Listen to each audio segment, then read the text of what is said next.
Hi, ಎಲ್ಲರಿಗೂ ನಮಸ್ಕಾರ. ಆರ್ಯಸ್ cooking ಅರೆನೆಗೆ ಸ್ವಾಗತ.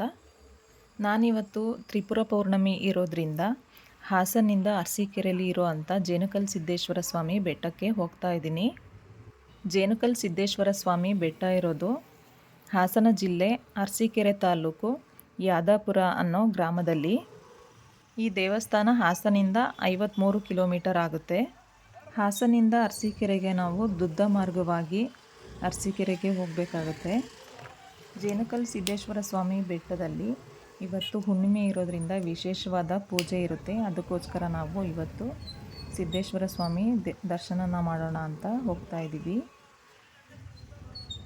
ಜೇನುಕಲ್ ಸಿದ್ದೇಶ್ವರ ಸ್ವಾಮಿ ದೇವಸ್ಥಾನ ಕರ್ನಾಟಕದ ಹಾಸನ ಜಿಲ್ಲೆಯ ಅರಸೀಕೆರೆ ತಾಲೂಕಿನ ಯಾದಾಪುರ ಗ್ರಾಮದಲ್ಲಿರುವ ಪ್ರಸಿದ್ಧ ಹಿಂದೂ ದೇವಸ್ಥಾನ ಆಗಿದೆ. ಯಾದಾಪುರ ಬಂದು ಅರಸೀಕೆರೆಯಿಂದ 8 ಕಿಲೋಮೀಟರ್ ಆಗುತ್ತೆ. ದೇವಸ್ಥಾನಕ್ಕೆ ಆನ್ ದಿ ವೇ ಹೋಗುವಾಗ ಅಲ್ಲಿ ವಾತಾವರಣ ತುಂಬ ಚೆನ್ನಾಗಿತ್ತು. ಅಲ್ಲೇ ಅಡಿಕೆ ತೋಟ, ಹಾಗೆ ತೆಂಗಿನ ತೋಟ, ಬಾಳೆ ತೋಟ ಎಲ್ಲ ತುಂಬಾ ಚೆನ್ನಾಗಿ ಮಾಡಿದರು. ಹಾಗೆ ತೋಟದಲ್ಲಿ ಮನೆಯೆಲ್ಲ ಕಟ್ಟಿದ್ದಾರೆ, ತುಂಬ ಚೆನ್ನಾಗಿದೆ. ನೋಡಿ ತುಂಬ ಖುಷಿ ಆಯಿತು.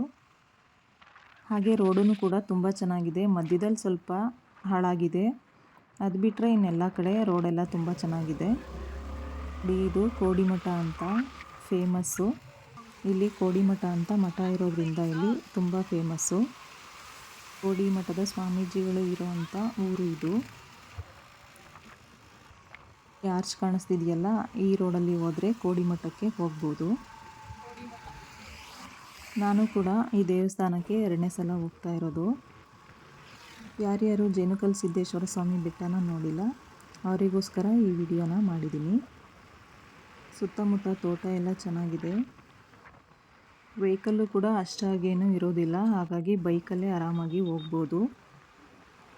ಬೈಕು ಅಥವಾ ಕಾರು, ಹಾಸನಿಂದ ಬಸ್ಸಿನ ವ್ಯವಸ್ಥೆ ಕೂಡ ಇದೆ. ಹಾಗೆ ಟ್ರೈನಲ್ಲಿ ಕೂಡ ಹೋಗ್ಬೋದು. ಅರಸೀಕೆರೆ ನಗರಕ್ಕೆ ಸ್ವಾಗತ. ನೋಡಿ, ನಾವು ಅರಸೀಕೆರೆಗೆ ಬಂದಾಯಿತು. ಇನ್ನೇನು ದೇವಸ್ಥಾನ ಸ್ವಲ್ಪ ದೂರ ಇದೆ. ನೋಡಿ, ಹಾಸನಿಂದ ದೇವಸ್ಥಾನ ಎಡಭಾಗಕ್ಕೆ ಬರುತ್ತೆ. ನೋಡಿ, ಇದೇ ಆರ್ಚು. ಇಲ್ಲಿಂದ ಒಳಗಡೆ ಹೋಗಬೇಕು ಜೇನುಕಲ್ ಸಿದ್ದೇಶ್ವರ ಸ್ವಾಮಿ ಬೆಟ್ಟಕ್ಕೆ. ಬಸ್ಸಲ್ಲಿ ಬಂದರೆ ಆಟೋ ವ್ಯವಸ್ಥೆ ಕೂಡ ಇರುತ್ತೆ, ಆಟೋದಲ್ಲಿ ಬೇಕಾದರೂ ಬರ್ಬೋದು. ಬಸ್ಗಳು ಕೂಡ ಅಲ್ಲಿಗೆ ದೇವಸ್ಥಾನದ ಮುಂಭಾಗಕ್ಕೆ ಹೋಗುತ್ತೆ. ದೇವಸ್ಥಾನಕ್ಕೆ ನಾನು ಮತ್ತು ನನ್ನ ಕಸಿನ್ಸ್ ಹೋಗಿದ್ವಿ. ತುಂಬ ಚೆನ್ನಾಗಿ ದರ್ಶನ ಆಯಿತು, ತುಂಬ ಖುಷಿ ಆಯಿತು. ಅಲ್ಲಿ ದೂರದಲ್ಲಿ ಕಾಣಿಸ್ತಾ ಇದೆಯಲ್ಲ, ಅದೇ ಜೇನುಕಲ್ ಸ್ವಾಮಿ ಬೆಟ್ಟ. ನಾವು ಸುಮಾರು ಹಾಸನಿಂದ ಹೊರಟಾಗಲೇ 12 ಗಂಟೆ ಆಗಿತ್ತು. ದೇವಸ್ಥಾನಕ್ಕೆ ಬರೋ ಅಷ್ಟರಲ್ಲಿ 1:30 ಆಗಿತ್ತು. ಎಲ್ಲರೂ ಬೆಳಗಿನ ಜಾವನೇ ಬೇಗನೆ ಬರೋದ್ರಿಂದ ಜನಗಳೆಲ್ಲ ದರ್ಶನ ಮಾಡಿಕೊಂಡು ಕೆಳಗಡೆ ಇಳಿತಾಯಿದ್ರು. ಕೆಳಗಡೆಯಿಂದ ಬೆಟ್ಟ ಹತ್ಕೊಂಡು ದರ್ಶನಕ್ಕೆ ಹೋಗೋಂಥ ಭಕ್ತರ ಸಂಖ್ಯೆ ಕಡಿಮೆ ಇರೋದ್ರಿಂದ ನಾವು ಆರಾಮಾಗಿ ಬೆಟ್ಟ ಹತ್ತಿದ್ವಿ. ಆದರೆ ಆ ಕಡೆಯಿಂದ ದರ್ಶನ ಮುಗಿಸ್ಕೊಂಡು ತುಂಬಾ ಜನ ಇಳಿತಾಯಿದ್ರು. ನೋಡಿ, ಇದೆಲ್ಲ ದೇವಸ್ಥಾನದ ಆವರಣ. ಈ ದೇವಸ್ಥಾನಕ್ಕೆ ಪ್ರತಿ ಹುಣ್ಣಿಮೆ ದಿನ 1.5 ಇಂದ 2 ಲಕ್ಷ ಜನ ಬರ್ತಾರಂತೆ. ಬರೋ ಅಂಥ ಭಕ್ತಾದಿಗಳಿಗೆ ಊಟದ ವ್ಯವಸ್ಥೆ ಕೂಡ ಇರುತ್ತೆ. ಹುಣ್ಣಿಮೆ ದಿನ ಜಾಸ್ತಿ ಸಂಖ್ಯೆಯಲ್ಲಿ ಭಕ್ತಾದಿಗಳು ಬರೋದ್ರಿಂದ 1.5 ಇಂದ 2 ಲಕ್ಷ ಜನಕ್ಕೆ ಅನ್ನದಾನ ಮಾಡ್ತಾರೆ. ಮೊದಲು ಬೆಟ್ಟ ಹತ್ತಕ್ಕೂ ಮುಂಚೆ ಇಲ್ಲಿ ಪೂಜೆ ಮಾಡಿಕೊಂಡು ನಮಸ್ಕಾರ ಮಾಡಿಕೊಂಡು ಬೆಟ್ಟ ಹತ್ತಬೇಕು. ನಾವು ಕೂಡ ಪೂಜೆ ಮಾಡಿ ನಮಸ್ಕಾರ ಮಾಡಿಕೊಂಡು ಬೆಟ್ಟ ಹತ್ತಕ್ಕೆ ಶುರು ಮಾಡ್ತೀವಿ. ಎಷ್ಟೊಂದು ಜನ ಇದ್ದಾರೆ, ತುಂಬ ಜನ ದರ್ಶನ ಮಾಡಿಕೊಂಡು ಕೆಳಗಡೆ ಇಳಿತಾ ಇದ್ದಾರೆ. ಎಷ್ಟೇ ಬಿಸಿಲಿರಲಿ ಮಳೆ ಇರಲಿ, ನೋಡಿ ಶೀಟೆಲ್ಲನೂ ಹಾಕಿಸಿ ನೀಟಾಗಿ ಭಕ್ತಾದಿಗಳಿಗೆ ಚೆನ್ನಾಗಿ ವ್ಯವಸ್ಥೆನ ಮಾಡಿದ್ದಾರೆ. ಯಾವುದೇ ತೊಂದರೆ ಇಲ್ದಂಗೆ ಆರಾಮಾಗಿ ಬೆಟ್ಟನ ಹತ್ಬೋದು. ಜೇನುಕಲ್ ಸಿದ್ದೇಶ್ವರ ಸ್ವಾಮಿ ದೇವಸ್ಥಾನ ಬೆಟ್ಟದ ಮೇಲ್ಗಡೆ ಇದೆ. ಇದು ಶಿವನಿಗೆ ಸಮರ್ಪಿತವಾಗಿದೆ. ಈ ದೇವಸ್ಥಾನದಲ್ಲಿ 1101 ಮೆಟ್ಟಿಲುಗಳಿದ್ದಾವೆ. 1101 ಮೆಟ್ಟಿಲುಗಳನ್ನು ಹೊಂದಿರೋ ಅಂಥ ಈ ಬೆಟ್ಟ ಉತ್ತರ ಮತ್ತು ದಕ್ಷಿಣವಾಗಿ 2 ಕಡೆಯಿಂದ ಹತ್ತಬಹುದು. ಈ ಬೋರ್ಡಲ್ಲಿ ವರ್ಷ ಪೂರ್ತಿ ಯಾವ ದಿನ ಹುಣ್ಣಿಮೆ ಬಂದಿದೆ ಅಂತ ಬೋರ್ಡ್ನ ಹಾಕಿದ್ದಾರೆ. ಈ ತಿಂಗಳು ನವೆಂಬರ್ ಆಗಿರೋದ್ರಿಂದ 5ನೇ ತಾರೀಕು ಬುಧವಾರ ಬಂದಿದೆ.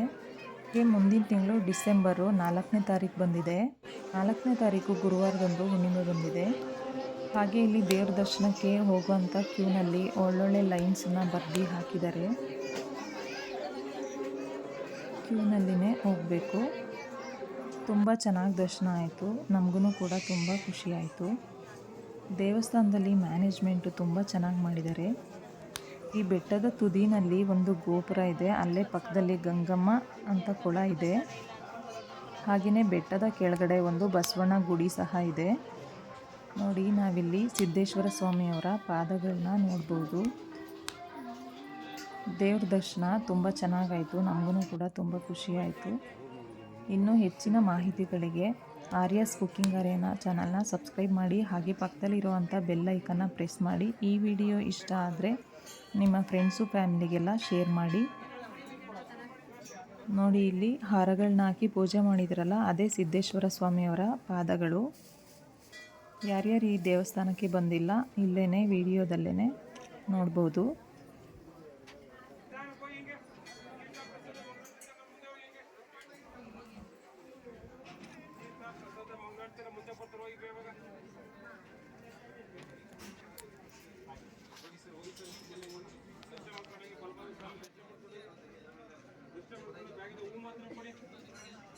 ಬ್ಯಾಗಿಂದ ಹೂ ಮಾತ್ರ ಕೊಡಿ, ಬನ್ನಿ ಮಧ್ಯ ನಿಲ್ಬೇಡಿ, ಬನ್ನಿ ಬೇಗ.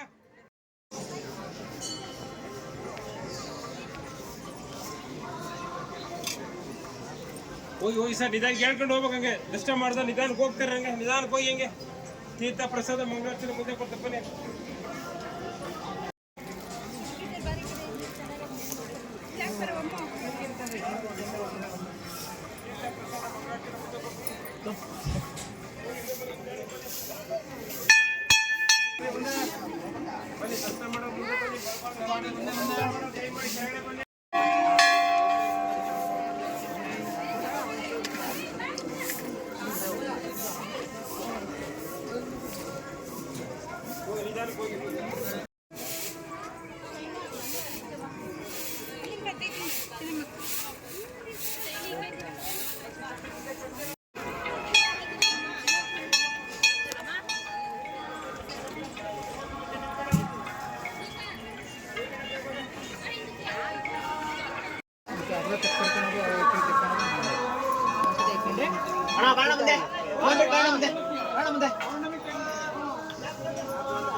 ಹಾಗೆಯೇ ಇಲ್ಲಿ ಬೆಟ್ಟದ ಮೇಲೆ ಶಿವನಿಗೆ ಪ್ರಿಯವಾದಂಥ ಬಿಲ್ವಪತ್ರೆ ಮರ ಕೂಡ ಇದೆ.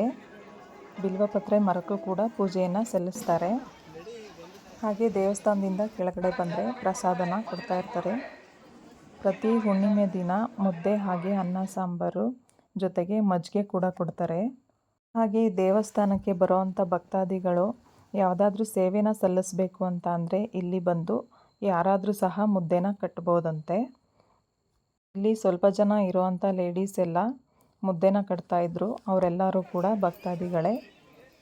ಹಾಗೆಯೇ ನಾವು ಕೂಡ ಸ್ವಲ್ಪ ಮುದ್ದೆಗಳನ್ನ ಕಟ್ಬಿಟ್ಟು ಬಂದ್ವಿ. ನಮ್ಮ ಎದುರುಗಡೆ ಕೂತಿರೋ ಅಜ್ಜಿ ಬಾಣಾವರದಿಂದ ಬರ್ತಾರಂತೆ, ಪ್ರತಿ ತಿಂಗಳು ಬರ್ತಾರಂತೆ. ಹಾಗೆಯೇ ಇಲ್ಲಿ ಸ್ವಲ್ಪ ಸೇವೆಗಳನ್ನ ಮಾಡಿ ಪ್ರತಿ ತಿಂಗಳು ಮುದ್ದೆನ ಕಟ್ಟಿ ಅವ್ರ ಕೈಲಾದಷ್ಟು ಸೇವೆನ ಮಾಡಿ ಹೋಗ್ತಾರಂತೆ. ನಮಗೂ ಖುಷಿ ಆಯಿತು ಕೇಳಿ. ಈ ಪ್ಲೇಸಲ್ಲಿ ಮುದ್ದೆ ಮಾತ್ರ ಮಾಡ್ತಾರಂತೆ. ಯಾಕೆ ಅಂದರೆ ಇಲ್ಲಿ ಮುದ್ದೆ ಕಟ್ಟೋಕ್ಕೆಲ್ಲ ಚೆನ್ನಾಗಿ ವ್ಯವಸ್ಥೆ ಮಾಡ್ಕೊಂಡಿದ್ದಾರೆ. ಹಾಗಾಗಿ ಇಲ್ಲಿ ಮುದ್ದೆ ಮಾತ್ರ ಮಾಡ್ತಾರೆ. ಅಲ್ಲಿ ಪಕ್ಕದಲ್ಲಿ ರೈಸು ಮತ್ತು ಸಾಂಬಾರು ಎಲ್ಲ ಮಾಡ್ತಾರಂತೆ. ಪವಿತ್ರವಾದ ಕಾರ್ತಿಕ ಮಾಸದಲ್ಲಿ ಬರುವಂಥ ಹುಣ್ಣಿಮೆ ದಿನ ಜೇನುಕಲ್ ಸಿದ್ದೇಶ್ವರ ಸ್ವಾಮಿಯವರ ದರ್ಶನ ಮಾಡ್ಕೊಂಡು ಬಂದಿದ್ದು ತುಂಬಾ ಖುಷಿ ಆಯಿತು. ಯಾರಿಗೆಲ್ಲ ಈ ವಿಡಿಯೋ ಇಷ್ಟ ಆಯಿತು, ಹಾಗೆಯೇ ಯಾರೆಲ್ಲ ಇನ್ನೂ ಜೇನುಕಲ್ ಸಿದ್ದೇಶ್ವರ ಸ್ವಾಮಿ ಬೆಟ್ಟಕ್ಕೆ ಬಂದಿಲ್ಲ ಅವರಿಗೆಲ್ಲ ಶೇರ್ ಮಾಡಿ. ಹಾಗೆಯೇ ಎಲ್ಲರೂ ಕೂಡ ಒಂದ್ಸಲ ಬಂದು ದರ್ಶನ ಮಾಡ್ಕೊಂಡು ಹೋಗಿ ಅಂತ ಹೇಳ್ತಾ ಈ ವಿಡಿಯೋನ ಮುಗಿಸ್ತಾ ಇದ್ದೀನಿ. Thank you all. Thanks for watching.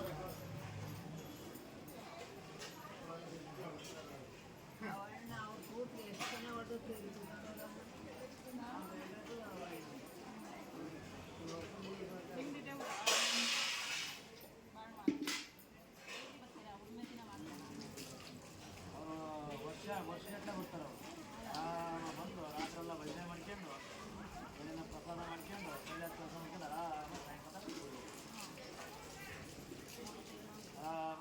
ಆಮೇಲೆ